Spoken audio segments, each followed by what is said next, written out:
Hello and welcome to another episode of Jesus Doctrine. Today I want to talk to you a little bit more about genealogies, and I want to specifically begin to focus in this time a bit more about the issue of women in the genealogy of Jesus.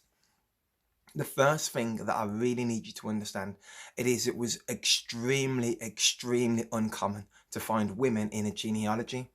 Because what a genealogy does in essence is follow the Jewish lineage of the men, and so it passes on the inheritance unto the children. And so it's strange to see women in a genealogy. You see, we need to understand that the role of men and women in the Jewish faith was a bit different. Jewish men passed on their heritage, passed on their tribe, passed on their genealogy and the inheritance and the tribe to their families. But the women, they passed on their faith. And this is the way it's recorded in the Old Testament. We constantly read about how if you are the child of a Jewish woman, then you are Jewish. But if your mother was not a Jewish woman, you are not really a Jewish person. And this is still practiced by many Orthodox Jews today. And so there was a very different and specific roles for a father and a mother when it came to their lineage and their genealogy. It's only if your mother's a Jew that you are to be considered Jewish. And we can see this in the Bible. One of the places we can see this in the Bible is the idea of mixed marriages.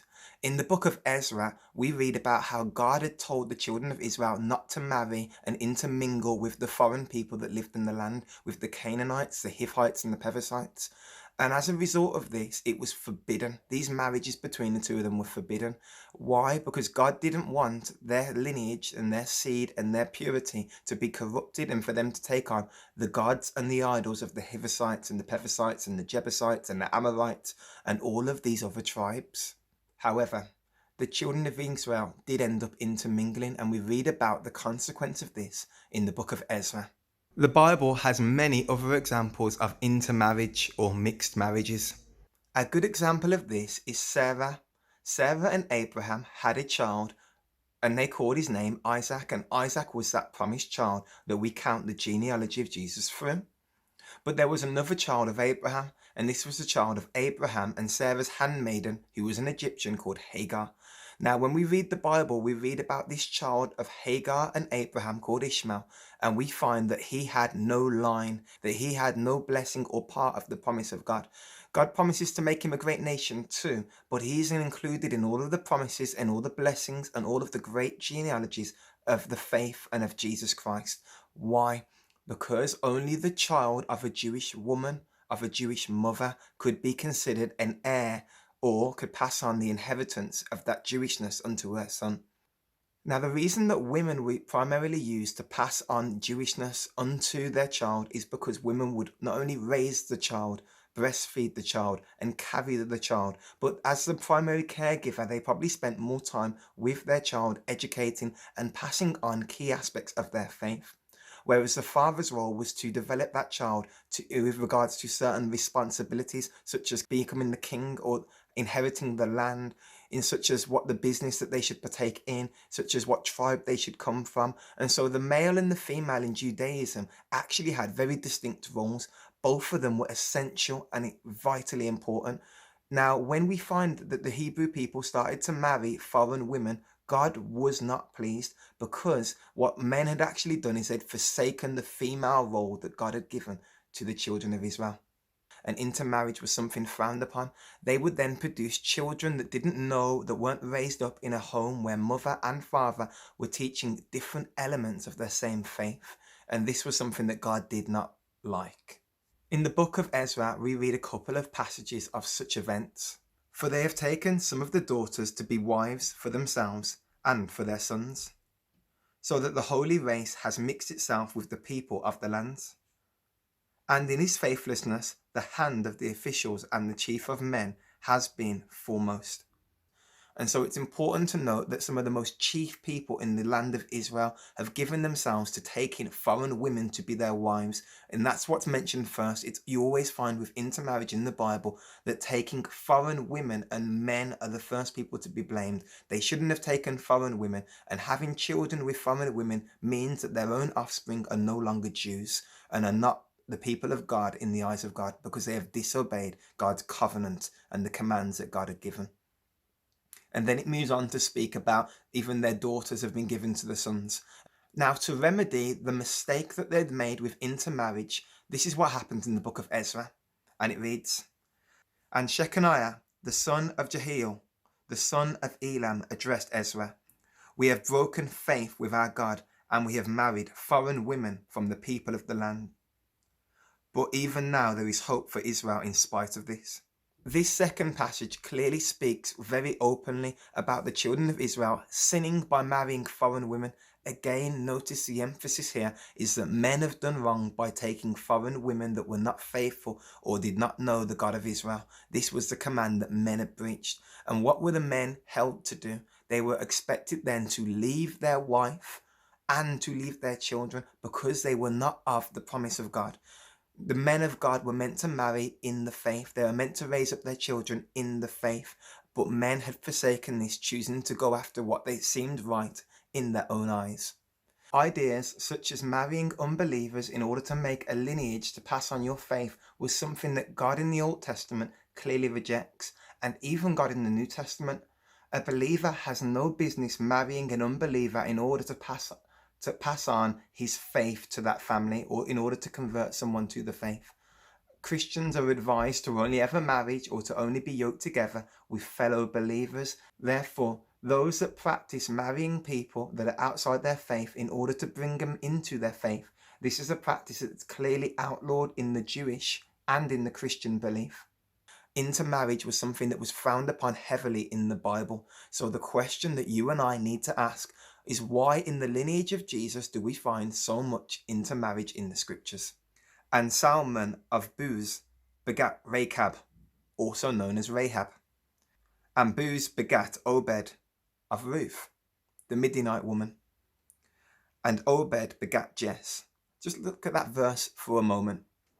We read about Rahab, who was from Jericho, a city of the Canaanites, who was not of the Jewish faith, but yet, because she saw the men of God come in and she feared the God of Israel, she received them in and she protected these foreign men. In fact, this woman was also a prostitute that lived a sexually immoral life. We also read about Ruth, the Midianite woman that cleaved to her mother-in-law and said, "Your gods, let them be my gods also." And she turned away from her Midianite practices and followed after the way of Ruth. Remember, these women were not Jewish. Therefore, the children born of them by contemporary standards at the time wouldn't be Jewish. But both of these women ended up converting into the Jewish faith. This is important.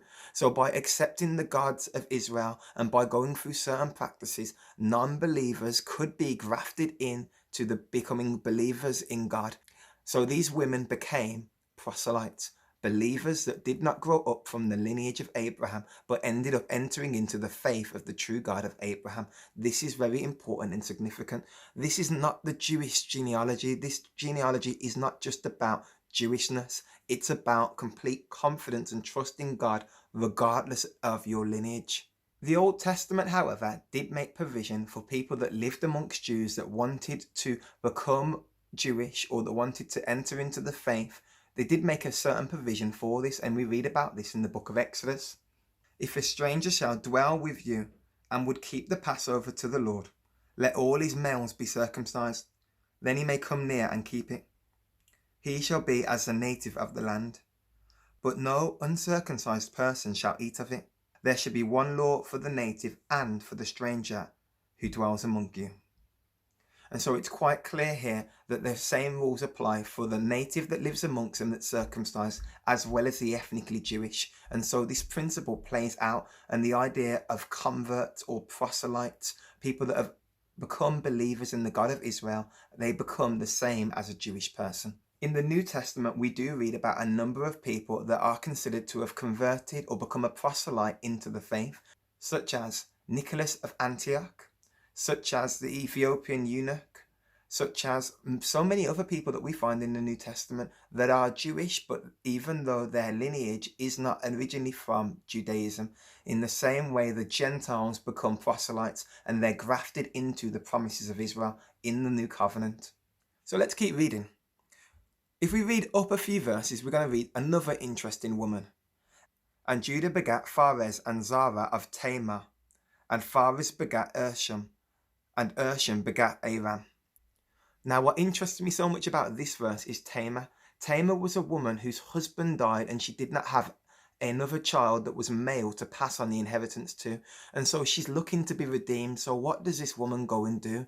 She goes out and she pretends to be a prostitute to get her nearest relative to have a child with her. And by going through such an undignified act and pretending to be a prostitute and acting in a way sexually lewd to one extent, she's able to find that she's false pregnant to the nearest relative that should have done the honorable thing and had a child with her so that her ex-husband's name and his lineage and his inheritance could be passed on to her children. And so there's a stigma with this woman. We also read about Ruth a moment ago and Rahab. Both of them ended up marrying, having some question mark over sexual morality. Obviously, Ruth's question mark is a lot lesser, but she's from the Moabite tribe, which the children of Israel would associate with sexual immoral practices. And obviously, Rahab was a prostitute to begin with. So let's read about the fourth woman now in the line of Jesus.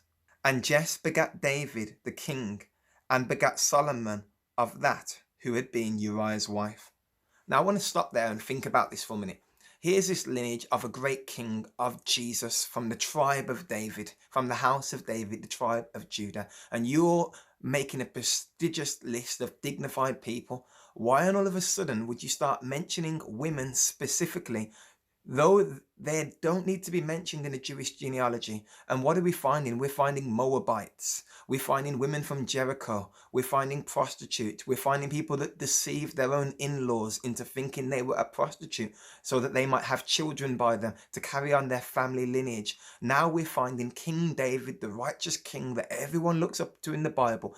And next to his name, it goes out of its way to mention Uriah's wife, and it's speaking about Bathsheba, a woman that committed adultery and slept with King David and was eventually the mother of King Solomon. Now, this is really important. They're going out of their way to highlight the fact that Uriah was a Hivite and that Bathsheba was probably and quite possibly a proselyte of a Hivite. She married Uriah, a Hivite, and David ended up committing adultery with her. We constantly see this parallel with these foreign women, foreign practices, sexual immorality, deviance, prostitution, or pretending to be a prostitute. And we've seen this constantly through the scriptures, and it's not there to degrade women in any way. It's here to show that through the lineage of women that should not be forgotten, that despite their different circumstances, God has chosen to use them despite all that they went through, because they trusted in God and the method and the plan of God, that God was going to use them and to use their family to bring forth the great king that would bring peace. It's really significant that these women are mentioned in the genealogy. Remember, in a strict Jewish sense, they didn't need to be there. So Matthew is clearly confronting people with truths that need to be faced about the kind of people that need to be glorified and expressed. Rather than these women being condemned, they're being held in the list of honor. Despite the past mistakes, they're being held in a list of honor and prestige linked directly to Jesus, who is the Christ. It's really significant that we see this. And the final woman on this list is Mary. Mary is a woman that has great dignity in the Christian faith, a woman who, though espoused to Joseph, never slept with him, but yet fell pregnant with the Holy Ghost. In Joseph's eyes, initially, he thought that she was guilty of sexual immorality, and this seems to be a common thread with all the women that are mentioned in the lineage of Jesus. Why? Because God is able to redeem people even from sexual mistakes, which carried some of the highest consequences for women in that generation. Remember, a woman had to be sexually pure because she was the one that carried the Jewish line and made somebody a Jew. And so there was a great emphasis on a woman's responsibility to be sexually pure. I am not here justifying men that sleep around and that broke away from the family line and did that which was wrong. But I am highlighting the fact that sexual purity was something that was held in high regard. Now, the reason that I'm saying all this is because I need you to, when you read a genealogy, to look at the people that are mentioned, why are they mentioned, and the significance of it. Clearly, in Matthew's genealogy, God has intentionally mentioned all of these women to highlight to us the significance, the power, the honor, and the dignity of the role of a woman, despite their nationality, despite what they've experienced sexually in their past, despite what the people in your generation, in your age, think of women. God truly chooses to honor them and to esteem them higher than the culture of your day and even my day today. God has a special role and a special destiny and a special place for women, and it's not a patriarchal society. Often at times I hear people speak about Christianity and Judaism being something just for men, but that's not what I find when I read the Bible. Someone's probably going to watch this video and say, I'm linking women to only being good for bearing children. That's not what I'm saying at all here. I'm saying that God esteems the role that women are able to have so greatly that they're included even in the lineage of Jesus. And it's not just about his inheritance. It's not just about the great men of God and the kings that he's come from that lineage of. It is simply about the great people that have trusted God and obeyed and held faith regardless of their life. And God has chosen to use them to glorify his son and to reveal the character and the nature that Jesus had. We shouldn't be surprised that when we read the Gospels that we find Jesus treating women with greater dignity than what other men in their generation did. And it's simply because Jesus knew where he came from and he could acknowledge his history and his roots was built upon women of faith that overcame great obstacles and religious boundaries for him to be in this world as the son of David. So please do like, comment and subscribe to my channel, Jesus Doctrine, and hopefully I'll keep you up to date with my new genealogy studies and other content that I'm making. Have a wonderful evening and God bless you.